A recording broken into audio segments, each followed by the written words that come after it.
on, let's give the best clap of praise po sa ating Diyos. Hallelujah! We honor you. We praise you. We worship you, Lord. Thank you, Father. Truly kami po, Panginoon, ay sobrang grateful that we have a God like you, a God who can do wonders, miracles, and who can do all things, Lord, sa buhay namin upang kami madala sa mas magandang landasin ng buhay. Lord, ngayong oras na ito, kami po ay humihingi ng tawad sa amin po mga kasalanan, mga naisip, nasabi o nagawa na hindi nakalugod sa iyo. Lord, forgive us. And we ask that you cleanse us by your blood. At hayaan mo po na ngayong araw na ito, ang bawat isa ay magkaroon ng expectant heart na kami po ay may bagong bagay na tatanggapin mula sa inyo. And we believe, Lord, na ngayong araw na ito, we will receive not only a message of information, but a message that will transform us, our perspective, and our way of thinking, O Lord. Kaya salamat sa tagumpay ng araw na ito, Panginoon, at gayon din sa lahat ng mga JA1 services all throughout the globe. We declare your victory upon each and every one of us. And we declare, God, na ngayong araw na ito, ikaw lang ang maparangalan. Use thy servant as a channel of your word. At Lord, ang bawat salita'y matatanim ng malalim at may apply namin sa araw-araw. Be glorified, be blessed, and be magnified, God. In Jesus' name we pray. Amen and amen. Shall we all be seated, please?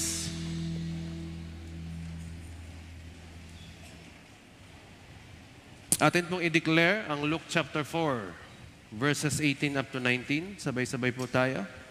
The Spirit of the Lord is upon me, because He has anointed me to preach the gospel to the poor.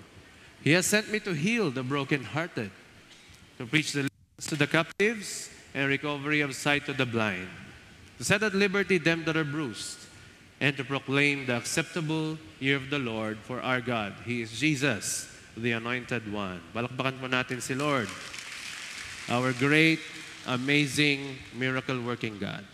And i-declare din po natin ang ating kultura bilang J1 people. Sabay-sabay po tayo. I am a blessing. I am anointed. I am a deliverer. I am a good follower. I don't destroy, I build. I am not seasonal. I appreciate everyone and everything. I am part of something big. I am in partnership with Christ. And I am not extreme. Amen. Malakas na palakpak po uli kay Jesus.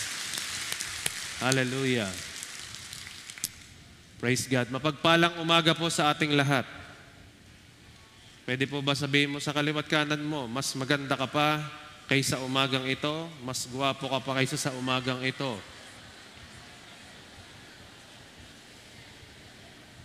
O sabihin mo naman dun sa kabila na hindi mo pinansin.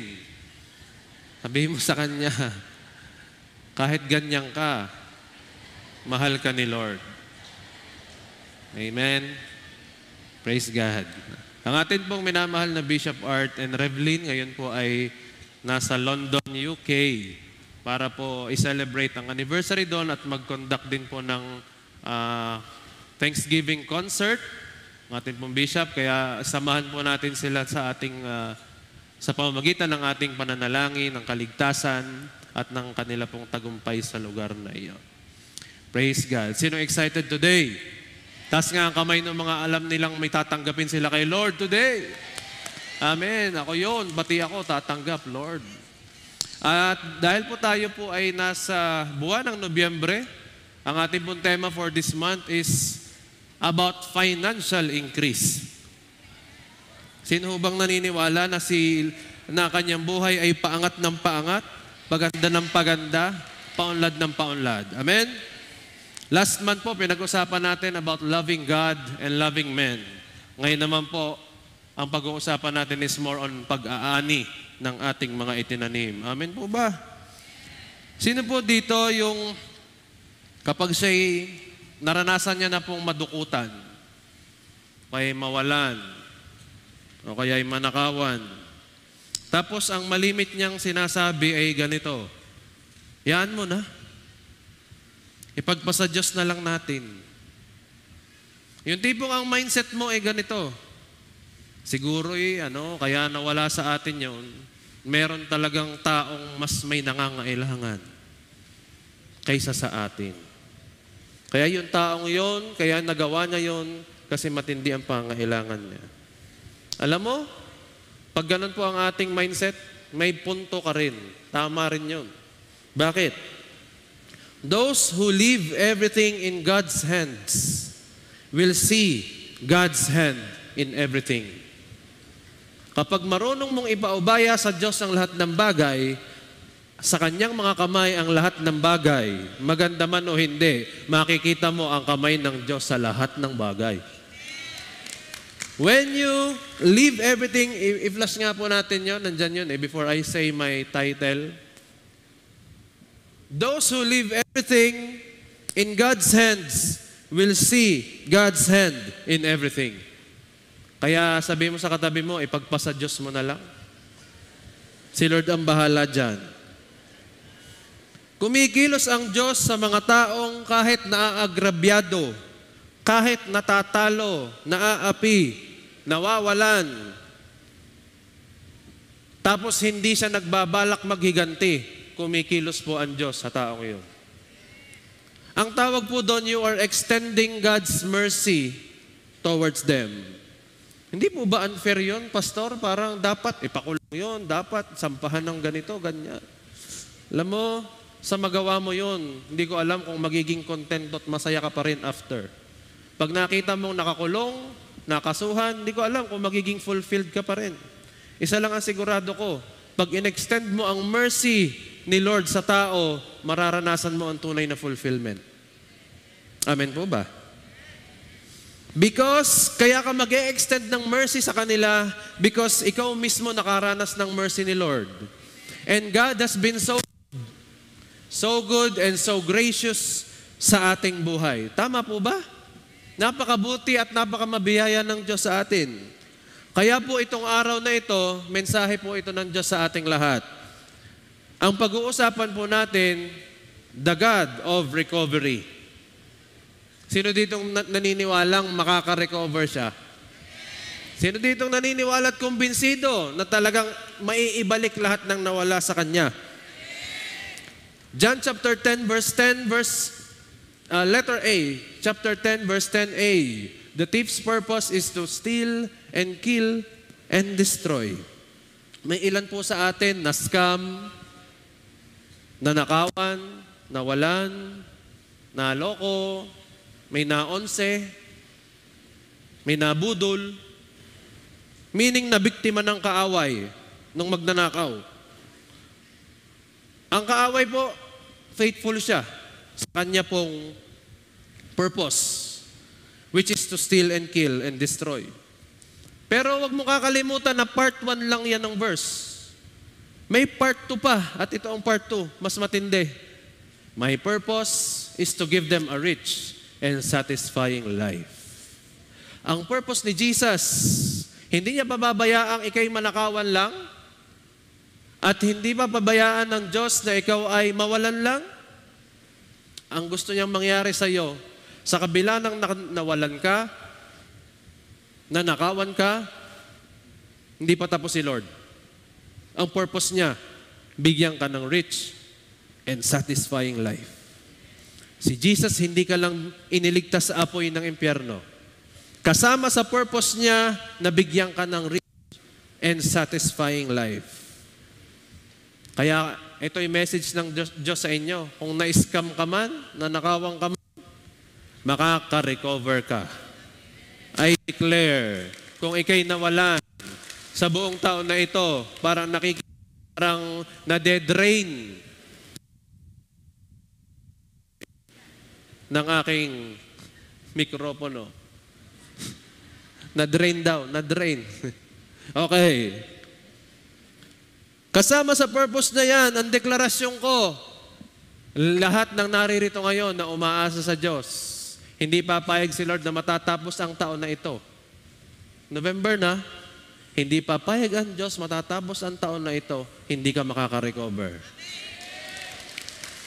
Because God is faithful and His purpose is to give you a rich and satisfying life.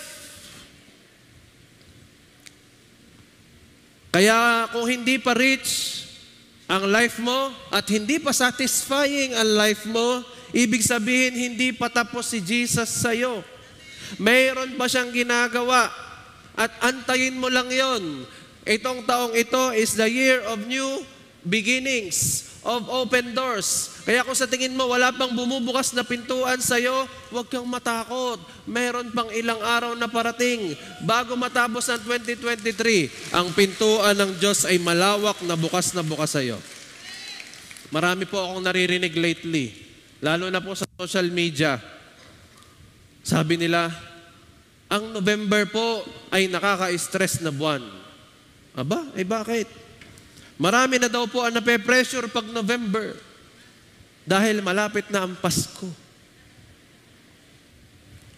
Kailangan marami na daw pera kasi for sure marami na raw pagkakagastusan. Pero gusto kong sabihin sa inyo, huwag kayong makikiuso. Sabi mo sa katabi mo, huwag kang makiuso. Ang November ay hindi month of stress. Sabi nila, ito daw ang pinaka-stressful na month ng taon. Hindi po. Sa mga JA1 people, hindi stressful ang November. Kasi, alam niyo kung bakit? Noong pong bumaha sa panahon ni Noah, alam niyo ba na tumigil ang ulan? Di ba 40 nights and 40 days na umulan nang walang tigil, kaya nalubog ang buong mundo? At ang naiwan lang ay yung mga nakasakay sa arko na ginawa ni Noah. Alam niyo, tumigil ang tigil din. Can I have another mic, please?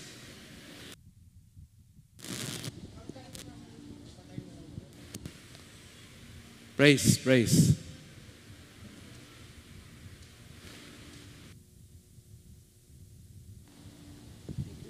Praise. Alam nyo ba na noong November, tumigil po ang ulan. Sa panahon ni Noah, ang November ay ang pagtigil ng patak ng ulan at pag-stop ng baha. Ano pong ibig kong sabihin? Ngayong buwan ng Nobyembre, huwag mong tatanggapin na ito ang pinaka-stressful na buwan. Dahil ito yung buwan na kung saan yung mga malabo, yung mga uncertain things will become more clear and will become more certain. Dati si Noah nangangapa, kailan kaya tayo lalabas sa arkong ito? Walang tigil ang ulan. Wala na tayong makitang lupa sa paligid. Pero gusto kong sabihin sa iyo, sabi ng Bible scholars, tumapat ng November. Tumapat ng November. Ang pagtigil ng ulan, lumiwanag ang araw, at unti-unting natutuyo ang baha. Gusto kong malaman mo, kapatid, ang bagyong dumating sa buhay mo ngayong November, mapapatigil na. Kasi ito yung buwan, nalilinaw na lahat. Sisikat na ang araw, panahon na ng paghupa. Dahil panahon na para makita mo ang kagandahan ng bagong nilikha ng Diyos. Kaya what I believe that this month is not the month of stress. But this is the month of fresh.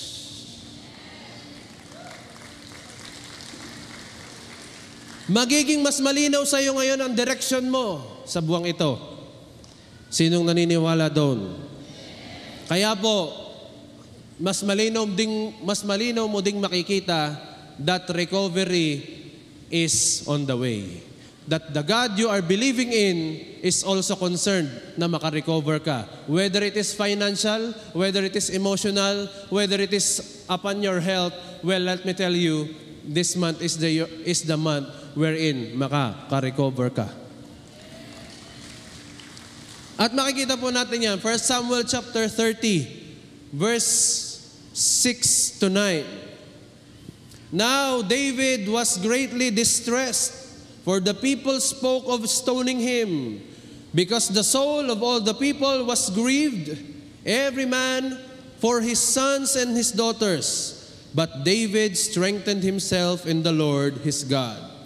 Then David said to Abiathar the priest, Ahimelech's son, please bring the ephod here to me. Sabihin po natin, ephod. And Abiathar brought the ephod to David. Verse 8. So David inquired of the Lord, saying, shall I pursue this troop? Shall I overtake them? And he answered him, pursue, for you shall surely overtake them, and without fail recover all. Verse 9. So David went, he and the 600 men who were with him, and came to the brook Besor, where those who stayed who were left behind. The Lord will be the one to bless His word. Ang konteksto po ng ating binasa, si David po at ang kanyang mga army, sila po ay pumunta ng lugar na Ziklag. Sabihin natin Ziklag. Ang lugar ng Ziklag, ito po yung lugar kung saan si David binild niya yung kanyang army. Ano ba ang meaning ng Ziklag? Ito yung lugar na dinatnan niya eh. Ziklag means winding, twisting movement, or bending. Sa Hebrew, ang meaning po ng Ziklag is winding, twisting movement, or bending. Ito yung tipo na nakaplano na lahat. Sa buhay mo, nakaplano na. Pero all of a sudden, biglang may plot twist.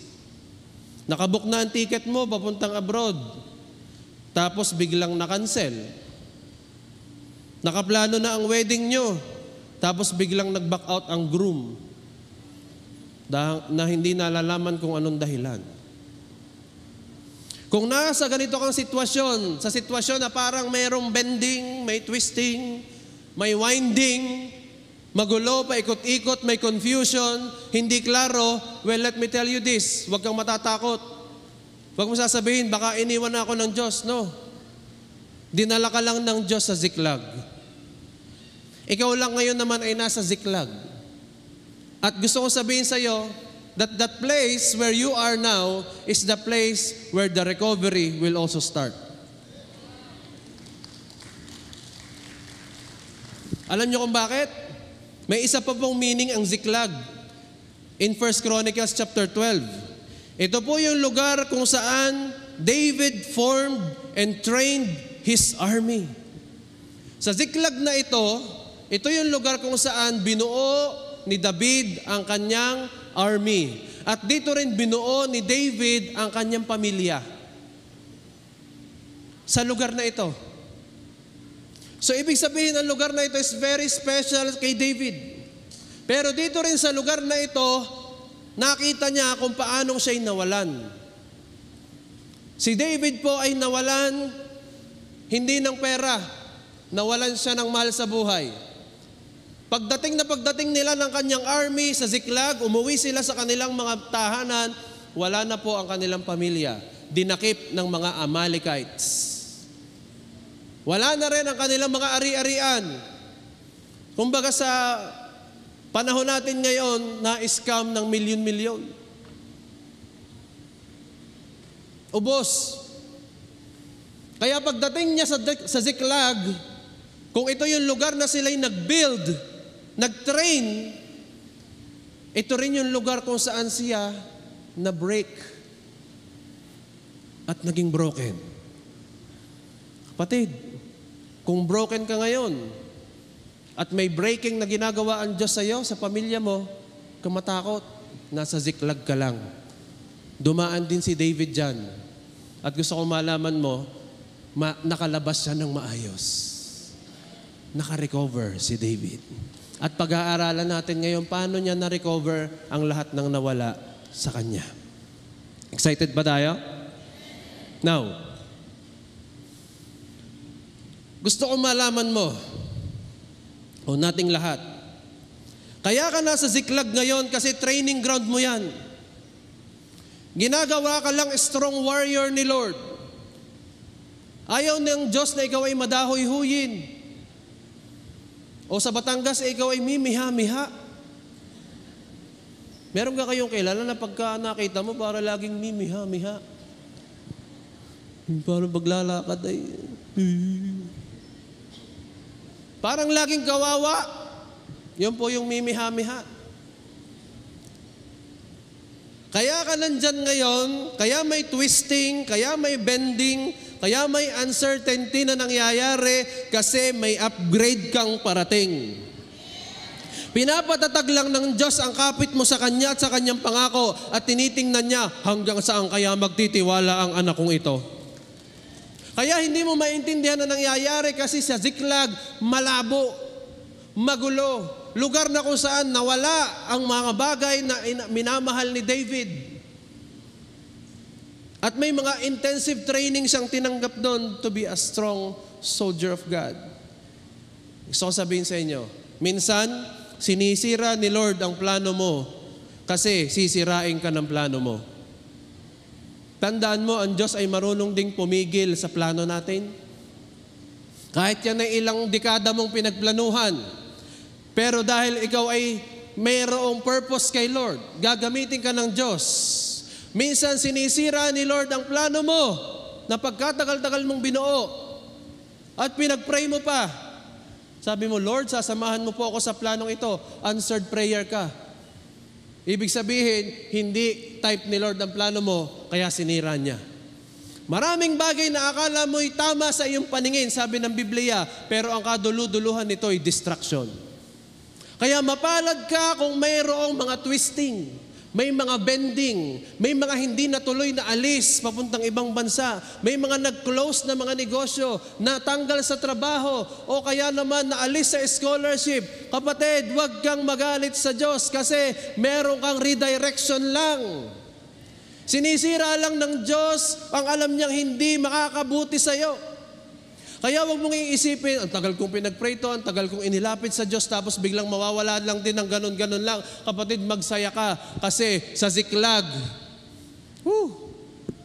sarap. Sa Ziklag, yung lugar ni David, doon niya nakita ang pagguho ng kanyang pangarap, ng kanyang buhay, pero doon din itinayo ng Diyos yun. Kaya kung nasa Ziklag ka ngayon, kapatid, ipinaparealize ng Diyos sa iyo, hindi ko gusto yung plano mo eh. Kaya gusto ko, dito tayo, i-rewrite natin ang plano mo, papasok sa kalooban ko. At kapag nasa kalooban ka ng Diyos, hallelujah, walang anuman ang pwedeng sumira o humadlang sa plano at magandang gagawin ng Diyos sa buhay mo. Basta nasa loob ka ng kalooban ng Diyos, walang pwedeng humadlang, kahit paanong gawa ng kaaway, hindi ka pwedeng hadlangan. Kaya magpasalamat ka kung minsan sinisira ng Diyos ang plano mo. According to verse 6, David strengthened himself in the Lord. In-encourage si David ang kanyang sarili. Bakit? Kasi sabi nung binasa natin, gusto siyang patayin, pagbabatuhin ng kanyang army. Sinisisi siya. Sino po dito nararanasan niya yon? Pag may pangit na nangyayari, parang ikaw lagi ang tinuturo. Parang ikaw lagi ang may kasalanan ng lahat. Kung bakit nagkasakit si tatay, ikaw ang may kasalanan. Kung bakit nawala si nanay, ikaw ang sinisisi. Kung bakit hindi nagtagumpay sa negosyo, ikaw lang daw kasi yung may balat sa puwet. Bakit hindi nagkaroon ng magandang future and everything? Laging parang ikaw. Kapatid, si David, siya din ang sinisi ng lahat nung oras na yon. 400 or 600 yung kasama niyang army, lahat yun nakaturo sa kanya. Dahil sa iyo. Kung ikaw ang sinisisi, dati nga po, dumating ang time, kung kilala niyo si Hayden ko, na asawa ni Vicky Bello, during those times na sumikat siya na sa hindi magandang paraan, siya po ang number 1 most hated personality in the whole of the Philippines. Pero alam nyo, kung ikaw kaya yon, ikaw yung sasabihin, you are the most hated person in JA1. Pero wala namang naghe-hate dito. Amen? Parang mahina. Love lang tayo. Amen? O, sabi mo ulit sa katabi mo, kumbinsihin mo ang sarili mo, mahal talaga kita.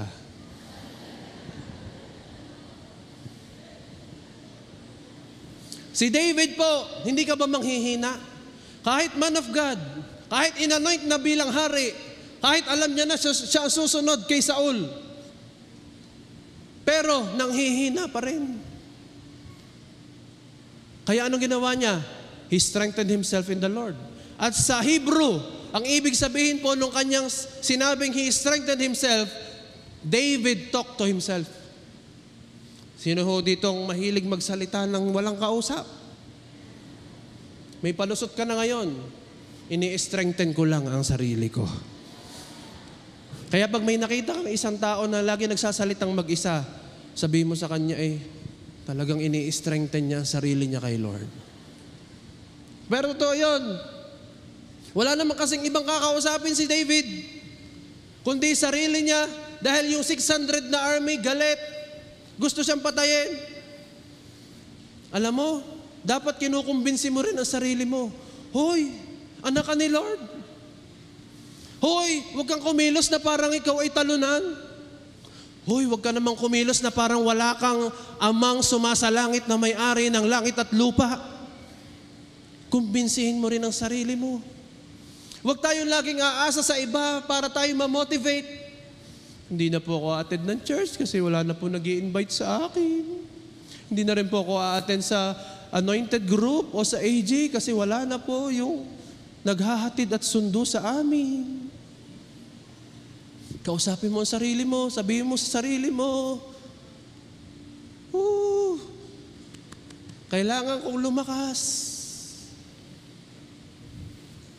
Ang tawag doon, self-supporting. Amen? Now, ang tindi kasi ng pinagdaanan ni David. Mula pa pagkabata niya, ramdam niya na po ang siklag ng buhay niya. Lagi siyang rejected. Pero siya po'y lingkod lang ng lingkod kahit siya'y nare-reject. Nung siya i-anoint na ni Samuel bilang king, si David po ay kinalimutan ng kanyang ama. Ang ipinakilala lamang ay yung 7, kinalimutan si David. Tinanong lamang ni Samuel, wala ka na bang ibang anak? Yan lang bang mga yan? Saka lang naalala nung ama, ay, oo nga pala. May David pa nga pala nandun sa pastulan. Di pa naliligo. Marami po sa atin dito, left out, rejected, kinalimutan.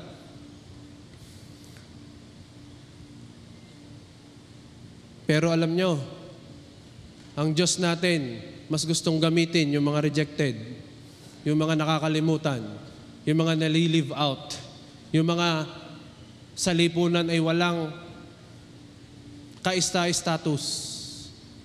Alam niyo kung bakit? Dahil sila po yung sisidla ng kapangyarihan ng Diyos. At kapag ang mga taong yung umangat, ang nakikita ay ang kadakilaan ng Diyos. Kaya hindi ka mananatiling mahirap, hindi ka mananatiling nanghihina, hindi ka mananatiling kulang-kulang, kukumpletuhin ka ng Diyos para ma-display ang kanyang kapangyarihan sa iyo. Amen? Yung mga kasama ni David na 600 na tao, na army, lahat po yun ay rejected. Nagkita-kita lang po sila sa isang kuweba. Ang lahat po na nandun ay yung rejected, yung may utang, at yung distressed. Ano daw? Ang mga nagkita-kita sa loob ng kuweba, nung si David ay nagtatago kay Saul, lahat ng mga nagkita-kita doon, tinrain ni David bilang army. At yun yung mga taong rejected, may utang, at distressed. Sabi nung isa, parang ako lahat yun ah. Ibig sabihin, strong warrior ka ni Lord. Ibig sabihin, tinetrain ka na ng Diyos para maging strong soldier of the Most High God. Kaya huwag kang matatakot. Pwede kang gawing army ng Diyos basta ikaw magpapalakas ka kay Lord. Now, pag-aralan natin yung 3 susi. How to recover everything that was lost. The 3 keys to recover all. Number 1, you have to pray. In verse 8, David inquired of the Lord. Nagtanong po si David kay Lord. Hindi niya po inutusan si Lord kung ano ang gagawin ni Lord sa mga pamilya niya. Hindi siya nag-utos. Tayo, malimit nating utusan si Lord sa prayer natin. Tama? Lagi nating sinasabi, Lord, gawin mo naman ito. Lord, dalhin mo naman ako sa lugar na ito. Lord, pagpalain mo naman ako. Di ba inuutusan natin si Lord? Pero pag binasa mo yung Jeremiah chapter 33 verse 3, ang sabi dito, call to me and I will answer you and show you great and mighty things which you do not know. Ang sabi dito ng Panginoon, tawagin mo ako. Tawagin mo ako. Klaruhin po natin ha. Ang Panginoon, di mo kayang utusan. Kikilo siya ayon sa gusto niya. Kahit anong tindi ng prayer mo, kapag hindi kalooban ng Diyos, hindi mangyayari. Eh sino po ang kaya kong utusan in the Spirit? Mga angels. Ang mga anghel, kakampi mo, pwede mo silang utusan. Dalhin mo sa amin ito. Kaya lang, wag mo namang dalhin nyo, angels of the Lord, yung sasakyan ng kapitbahay ko sa amin. Hindi ganyan. Pero si Lord, ang sasabihin mo lang sa Kanya, tatawag ka lang sa Diyos, Lord, that's prayer. Lord, I need you. I need your answer. Kasi sabi nga ng Biblia, He will show you great and mighty things that you do not know. Kasi marami tayong hindi alam. Tapos, kung turuan natin ng Diyos, kung mag-instruction tayo sa Diyos, para bagang tayo ang pinagsisilbihan ng Diyos. Pag nag-pray tayo na parang tayo yung nag-uutos sa Diyos kung anong gagawin niya, it will not work that way. Minsan siguro kapag nagkatugma ang kalooban mo at kalooban ng Diyos, nangyayari yung prayer mo. Pero pag hindi nagkakatugma, hayaan mo ang Diyos ang kumilos. Marami pa tayong hindi alam sa mundong ito. Kaya dapat lagi tayong nananalangin. May sabihin ako sa inyo, si Satanas hindi takot sa taong hindi nagpe-pray. Hindi takot si Satanas kapag hindi ka nagpe-pray. Hindi mo siya nasisindak. Kaya ginagawa niya ang paraan para hadlangan kang manalangin. Dahil hindi siya takot kapag ikaw ay hindi nagpe-pray. Sabi mo sa katabi mo, parang ikaw na naman yata ang pinatatamahan. Tanungin mo yung katabi mo, nagpe-pray ka ba? Anong sagot? Alam mo ba kung saan natatakot si Satanas? Hindi sa'yo. Doon sa kaklose mo. At sa kaibigan mo. At sa laging kausap mo. Sino yun? Si Lord. Naalala ko po, ako po 10 years sa Abu Dhabi. Noong ako po nag-work doon, nung nag-uumpisa pa lang ako, meron po doong isang lahi. Hindi ko napapangalanan yung lahi. Pero yung lahi na yon, laging sila ang taxi driver. Tapos yung mga taxi driver na yon, mahilig silang gumawa ng hindi maganda sa mga pasahero. Lalo na pag Pilipino. Kapag ang nakasakay sa kanila ay Pilipino, lagi silang mayroong urge na parang gusto nilang gawa ng hindi maganda. Kaya ang mga Pilipino kinakabahan pag nag-iisang sasakay sa taxi. Noong una-una yon, pero ngayon po hindi na ganon. So, anong ginagawa? Ang style daw po ay ganito. Para yung nakasakay na yon na driver ay hindi ka galawin, kailangan may kausap ka sa telepono.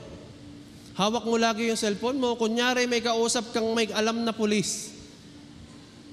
English. Kailangan naririnig niya na ikaw ay mayroong alam na mga taong may kakilalang pulis. All throughout your journey, dapat naririnig niya. At pag ganun daw po, hindi yun tumitingin at hindi man lang nagbabalak na gumawa ng kahit ano doon sa nakasakay. Ano ibig ko sabihin? Si Satan, hindi takot sa iyo. Takot siya doon sa kausap mo. Ay paano pag hindi mo kinakausap? Walang katakot-takot si Satan sa iyo. Kausapin mo lagi si Lord. Manalangin ka palagi. Hingin mo na sa Diyos, Lord, I know this is my season of recovery. At kapag hinihingi mo yun, mangyayari.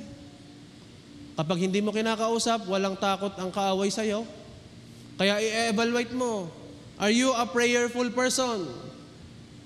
Prayer is power. No prayer, no power. more prayer, more power. Amen.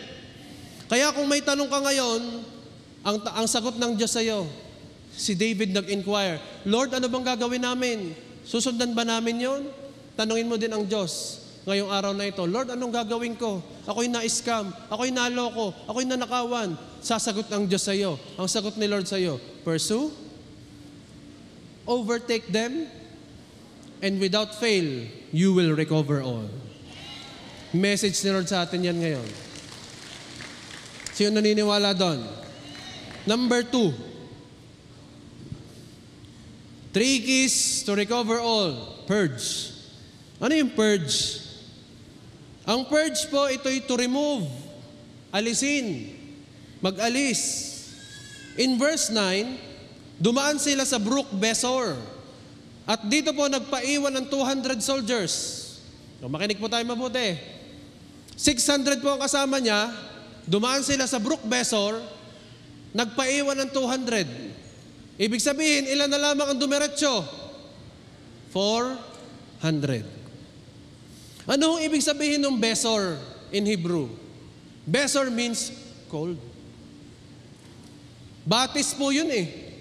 Ang meaning pala ng Besor ay cold. Ibig sabihin, lahat ng mga taong hindi manlalamig sa Diyos at magpapatuloy in spite na sila'y nanakawan, nawalan na scam, sila lamang yung makaka-recover. Ulitin ko, lahat lamang ng hindi manlalamig sa kanilang pananampalataya sa Diyos at mananatiling nakapokus na sila'y mahal ni Lord at sila'y makaka-recover, sila lamang ang makakapagpatuloy. Yung 200 soldiers ay tumambay na doon kasi komportable daw sila doon. Sobra kasi silang pagod, physically and emotionally. Kaya nung makaramdam sila ng comfort doon, hindi na sumama kina David para sundan ng Amalekites. Ayaw nang umalis. Kapatid, yung brook na yon, hindi pa yun ang recovery mo. Ang recovery mo ay kapag daladala mo na lahat ng ninakaw ng kaaway sa'yo. Pero yung Besor na yon ay hindi mo yun dapat tambayan. Yan ay part lang para ikaw ay ma-refresh. Para ikaw ay makainom ng malamig na tubig. Refreshment lang yan, pero hindi yan ang final destination mo. Amen? Huwag kang gagaya sa 200 soldiers na bumigay na, ayoko na, dito na lang ako. Kayo na lang ang mag-church. Mula nung ako'y nag-church, nagkagani-ganito ang buhay ko. Buti pa nung hindi ako nag-church, walang nangyayaring masama sa akin. Pero nung ako'y nag-church, saka nagkaroon ng ganito-ganyan. Sabihin mo sa katabi mo, partner, tuloy lang tayo ha. Walang bibitaw kay Lord. Bukod sa dapat alisin ng Diyos sa iyo ang coldness ng iyong heart, dapat maalis to purge. God is going to purge your coldness, your callous heart, para maranasan mo ang complete recovery ni Lord. At bukod doon, meron pang inaalis ang Diyos sa atin. God removes people from your life because He heard conversations you didn't hear. Ito yung mga taong malapit sa iyo, pero kapag hindi ka nakatabi at hindi ka nakaharap, iba na ang pinag-uusapan nila. Huwag kang magtataka kung bakit aalisin sila ng Diyos sa buhay mo. Why? Because these people are the Besor. Sila yung magdadala ng coldness sa iyo. Kaya dapat alisin ng Diyos sa buhay mo. If it's not meant to be, wag mo nang habulin. Sabihin mo sa katabi mo, wag mo nang habulin. Sadyang aalis na yon sa buhay mo. Hayaan mo na siya. Of course, hindi kasama ang asawa ha. Baka sabihin ninyo, yun, ikaw ang aalisin ng Diyos sa buhay ko. At ikaw ang palagi ng kontra sa akin. No. Pagtsatsagaan mo na yan. Inaalis ng Diyos ang ahadlang sa recovery mo. Amen? Kaya ka ililipat ng site. Kaya ka ililipat ng opisina. Ililipat ng campus. Kasi aalisin ng Diyos ang hahadlang sa recovery mo. Sino ditong nakahanda na talagang makarecover? Pangatlo. Ito yung sinabing huli. Pursue. Ang pursue po ay hindi lang ito yung habulin. Kala natin pag sinabi nating pursue, habulin mo lang. No. Mas mataas na level ito ng paghabol. Ito yung tipong sinusunsun mo ang lahat ng dinaanan nung hinahabol mo. Tinitingnan mo ang mga bakas ng paa at yun ang sinusundan mo. Kasi yun lang ang paraan para sila'y mahabol mo at makita mo at ma-overtake mo. Kaya ibig sabihin nito, to pursue them, kailangan daanan mo ang proseso na ano po, na ma-remember ang masasakit na alaala ng iyong pagkawala. Yung mga bakas ng Amalekites ang sinusundan ni na David para kanilang masundan. Gusto kong malaman mo, yung mga bakas ng iyong pagkawala, pagkalugi, pagbagsak ng mga nakaraang araw, yung bakas na iyon ang ipapaharap sa iyo ng Diyos sapagkat yung bakas na yun din ang susundan mo para mabawi mo ang lahat ng nawala sa iyo. Kailangang harapin mo ang mga tao, mga bagay at sitwasyon na nagpasugat sa iyo. May haharapin ka at may kailangan kang i-deal. Hindi pa pwedeng sasabihin mo, hindi na, okay na yan, tapos na yan. No. Kapag ka may sugat pa, kailangang ma-deal pa yun. Kapag hinarap mo ang proseso, you are one step closer sa solusyon. Kapag hinarap mo ang problema, one step closer ka na sa solusyon. Kapag hinarap mo ang sugat mo, one step closer ka na sa healing mo. Huwag mong i-deny na wala na po akong galit, wala na po akong ano. Okay na po ako, pero nung nakita mo, bigla mong binato. Gusto kong malaman mo, it's not over until it's over. It's not over until you say, I quit. Quitters never win, and winners never quit. Kung ngayon ka pa susuko at aayaw sa laban mo,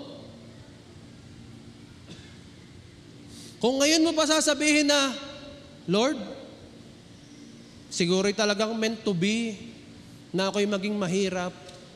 Siguro meant to be na Panginoon na kamatayan ko na ang sakit na ito. Siguro meant to be na Lord na sadyang ganito yung destiny ko. Maghirap, magdusa.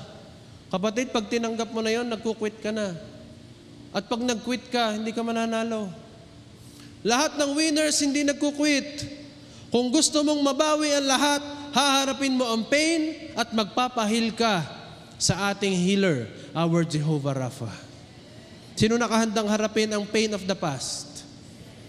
Marami sa inyo may galit pa sa mga nang-scam sa inyo o sa mga nanloko, mga nang-onse. May galit pa. Hindi ka makaka-recover. Kung hanggang ngayon, pinagpaplanuhan mo pa kung paano mo mababawian, magagantihan yung taong yon, kapatid, hindi ka makaka-recover. Anong dapat mong gawin? Lord, ipinagpapasa Diyos ko na lahat. Amen po ba? Okay.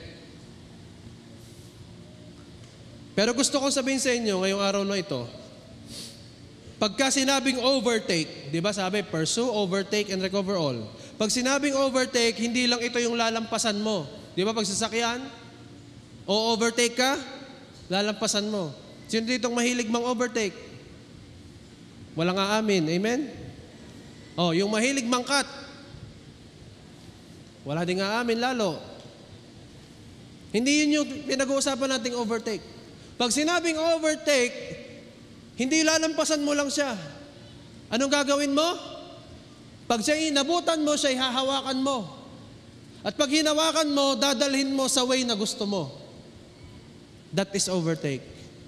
Hindi ka lang lalampas. Ayan, kung nalampasan mo, pag nag-overtake ka, hahawakan mo. Tapos dadalhin mo sa lugar na kung saan ka pupunta. That is overtake. Kaya kapag ikaw ay nag-overtake, hihilahin mo kung saan mo gusto. Kaya kapag ikaw ay may nawala sa'yo, pag may nanakaw sa'yo, Huwag mo lang sasabihin, Lord, yung mga taong nanloko sa akin, parusahan mo. Hindi yon. Ang overtake means, inuutusan mo ang mga anghel na kunin ang lahat ng mga kayamanang nawala sa iyo. Because the angels are our partners. Pag sinabi mong, Lord, I want to overtake my enemy. Ibig sabihin, sinusugo mo ang angels of the Lord para habulin yung mga taong yon at dalhin sa iyo. Hindi yung tao dalhin sa iyo yung mga nanakaw na kayamanan na meron ka. That is overtake. Now, may ibibigay si Lord sa iyo ngayong araw na ito na isang tool para ma-recover mo lahat. In verse 7, David said to Abiathar the priest, Ahimelech's son, please bring the ephod here to me. And Abiathar brought the ephod to David. Pakita nga po natin yung ephod. Yan po yung ephod, yung nasa dibdib ng isang priest. Ano pong relevance ng ephod sa ating pagbawi o sa pag-recover? Ito po'y sinusuot ng mga high priest sa dibdib niya, at ito'y may mga mamahaling bato na ang bilang ay 12. Yan. Yung 12 bato na yung sumisimbolo sa 12 tribes of Israel. At alam nyo ba, noong panahong yon, ang mga batong yan, umiilaw. Kapag merong problema ang tribe of Issachar o tribe of Benjamin, umiilaw yung bato ni Issachar at ni Benjamin sa priest. Kaya alam ng priest kung sino ang kanyang pupuntahan, ang ididil niya during that time. Yun po ang importance ng ephod. At kapag suot ito ng priest, ibig sabihin nag-i-inquire siya sa Lord. At ang Diyos ay mismong tutugon sa kanya. Ang tawag din po dito, the breastplate of judgment. Ibig sabihin, pag suot mo ito, alam ng Diyos na may inquiry ka. Amen? Ngayong araw na ito, meron kang mga isusuot na spiritual ephod. Ibig sabihin, ano bang ibig sabihin ng ephod, Pastor?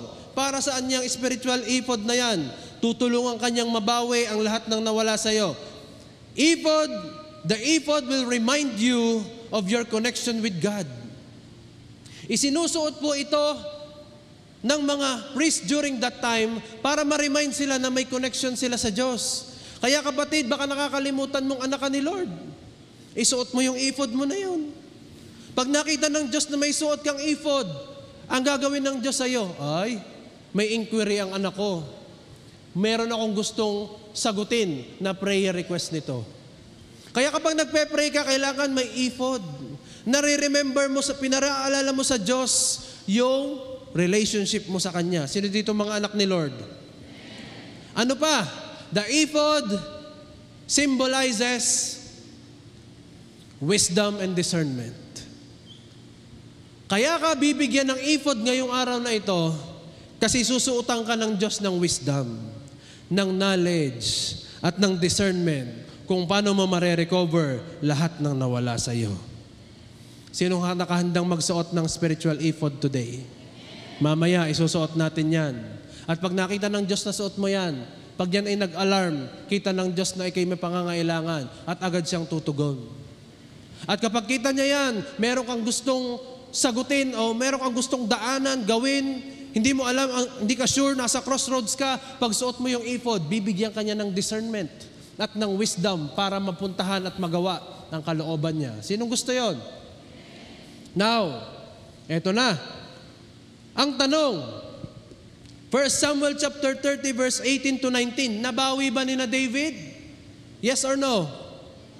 Verse 18 to 19 says, David got back everything the Amalekites had taken, and he rescued his 2 wives. Nothing was missing. Woo! Small or great, son or daughter, nor anything else that had been taken. David brought back everything. Kapatid, nung nakuha nila ang lahat ng bagay na yon, nagdiwang sila. At gusto ko sabihin sa iyo, ikaw din, maliit o malaki, walang mamimiss, walang mawawala. Son or daughter, anything na nanakaw ng kaaway sa iyo, everything will be back. and will be recovered. Amen? Ang tanong, ay meron ka hong labis? Ay sabi doon, he brought everything back Hindi kaya may labis yon? Alam nyo, may labis. Kasi pati yung pag-aari ng mga Amalekites, nasamsam din ni na David. Nagdoble pa ang ibinalik ng Diyos sa kanila. Ito ang proof. 1 Samuel chapter 30 verse 26. Now when David came to Siklag, he sent some of the spoil to the elders of Judah, to his friends, saying, here is a present for you from the spoil of the enemies of the Lord. Gusto kong malaman mo, pag binalik ng Diyos sa iyo, may extra. Pag lahat ng nawala sa iyo, kung ang nawala sa iyo 1 million, ang ibabalik ng Diyos sa iyo, 2 million. Kung ang nawala sa iyo 3 million, ang ibabalik ng Diyos sa iyo, 6 million. May extra. Bakit? Para may pambalato ka sa iba. Kita mo si David, nagbalato agad sa kanyang kaibigan at sa kanyang mga elder. Hindi lang ibabalik ng Diyos sa iyo ng sakto, ibabalik niya sa iyo ng may labis. Kaya sisingilan mo si Satanas, sasabihin mo kay Satanas, Satanas, lahat ng ninakaw mo sa pamilya ko, lahat ng ninakaw mo sa negosyo ko, lahat ng ninakaw mo sa trabaho ko, sa lahat ng bank account namin, lahat ng ninakaw mo, ibabalik mo ng may tubo. In Jesus' name, hindi ako papayag na kung ano lang yung kinuha mo, yun lang ang babalik. No! Babalik ay may tubo. Amen? Whenever God restores something, He restores it to a place greater than it was before. Kapag nag-restore ang Diyos, nire-restore niya ito ng mas matindi kaysa dati. Naranasan ni na David, nung bumalik sila ng Siklag, yung Siklag na lugar kung saan nawala ang kanyang mga mahal sa buhay, nawala ang kanyang ari-arian, nawala ang lahat ng meron sila. Pagbalik niya ng Siklag in verse 26, dala-dala niya na yung lahat ng nawala sa kanya. At hindi lang niya dala-dala yung nawala sa kanya, dala niya yung lahat ng mga gamit ng Amalekites. May extra pa. I declare, Lord God, that in the mighty name of Jesus, lahat ng mga taong nawalan, lahat ng mga taong ang akala niya hindi na siya makaka-recover, papatunayan mo sa kanila, Panginoon, that you are a faithful God and that your purpose is to give them a rich and satisfying life. At ito'y mangyayari sa buhay ng bawat JA1 family na naririto. That they will pursue and they will overtake and they will recover all without fail. Pwede ba tayong tumayo? Ideklara natin that we will pursue and that we will overtake and that we will overtake and recover everything without fail. Sino dito nakahandang mag-declare ngayon? Ang i-declare mo, Word of God. Kaya kapag dineclare mo ang Word of God, sure, mangyayari sa iyo. Sure, magaganap sa iyo at sa pamilya mo. Let's declare. Sabi nung kanta, thank you, Lord. Thank you, Lord. Let's declare. The Lord our God has chosen us to live in victory. He's given us the power to trample down the enemy. Come on. Nothing to fear, nothing to worry. By faith Just ito, by set your faith. mind By and faith. set your heart victoriously. The Lord our God has chosen us to live in victory. He's given us the power to trample down the enemy. Nothing to fear. Nothing to fear. Nothing to worry. Nothing to worry. Just set your mind and set your heart and live victoriously. Just set your mind and set your heart and live victoriously. David asked, David asked the Lord our God, shall I pursue the enemy? they overtake. Can I overtake and overtake my captured family? The David took the word from God to pursue the enemy. 'Cause this said that if I'll earnest me, pursue, overtake, recover all. Pursue, overtake, recover all. Pursue, overtake, recover all. Come on. Pursue, overtake, Recover again. Pursue, overtake, recover Gawin mo, all. gawin mo. May ginagawa si Lord. Pursue, Just share mo yan, prophetic gesture. Kung may nawala sa'yo, binabalik ni Lord. overtake, Nakaka-recover ka na. recover all. Pursue, overtake, recover all. David. David asked the Lord, I got you to pursue the enemy and overtake him and save my captured family. Then David took the word from God and pursued the enemy. Cause this is what the Lord has said, that if I will learn this, pursue, overtake, recover all. Pursue, overtake, recover all, Once again, declare. pursue, overtake, recover all, pursue, overtake, recover all. Amen. Sa lahat po na nagde-declare at ginagawa niya yung sayaw na yon, gumuguho ang lahat ng plano ng kaaway na pangit sa iyo. So kung malaman mo, nakala mo, basta mo lang ginawa yon? No. Para mong si pinagsasasampal si Satanas. Parang sinasabi mo kay Satanas, kala mo kay hindi ko mababawi. Parang sinasabi mo kay Satanas, pinadadama lamang kita ikaw na may dumama na ako naman ngayon. Si Satanas ay marami ng ginawang panloloko, pero sasabihin mo ngayon, hindi na ako papayag. Ito na yung panahon, mare-recover ko lahat ng nawala. Ito na yung panahon, isusuot ko yung ephod na yung wisdom and discernment na galing sa Diyos. Hindi na ako muling mai-scam. Hindi na ako muling maloloko o mananakawan kasi binibigyan ako ni Lord ng wisdom and discernment. At ako'y marunong na mag-pray, marunong na mag-purge, marunong na mag-pursue. Ang saya natin kasi alam natin talunan na si Satanas. Amen? Ipakita mo naman na masaya ka. Ay wala pa pastor, hindi ko pa nare-receive yung recovery. Yun na nga yun Ito na yun Spiritually, na-recover mo na Kailangan mo na lang isigaw at sabihin sa Diyos, Recover, pursue and overtake and recover all. overtake, Come on. recover all, With faith. pursue, Huwag kang mahiya. overtake, With faith. recover all, pursue, overtake, Last two, dalawa na lang. Pursue, overtake, recover all, pursue. overtake, North, south, east, west. Harap sa kaliwa, harap sa kaliwa. pursue, overtake, recover, Sa likod, sa likod. pursue, overtake, recover all, Sa kabila ulit, sa kabila. overtake, recover O all, harap dito lahat. pursue, overtake, Recover all! Sino naniniwala dito tinanggap niya na ang panibagong simula?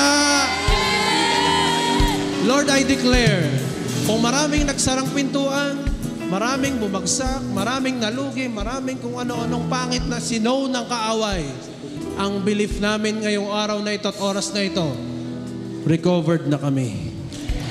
Because we have the God who recovers all for us. Lord, walang sino mang JA1 family ang manghihina. Walang sino mang JA1 family ang muli ay matutokso at maloloko ng kaaway. We have been redeemed.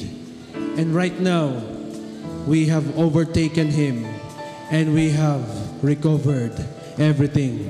Hindi lamang po yung nawala, may extra pa, Panginoon. Kaya Lord, sa susunod na week, maraming magte-testify. I declare in the mighty name of Jesus, maraming testimonies this coming week ng recovery. In Jesus' name. At mangyayari ito hindi lamang sa narito sa JA1 Main, kundi maging nasa online, and even the whole JA1 family. Lord, we are victorious through your blood. We are victors and not victims, and we are more than conquerors. We receive this in Jesus' name. Everybody shout and say, Amen and Amen. God bless you all.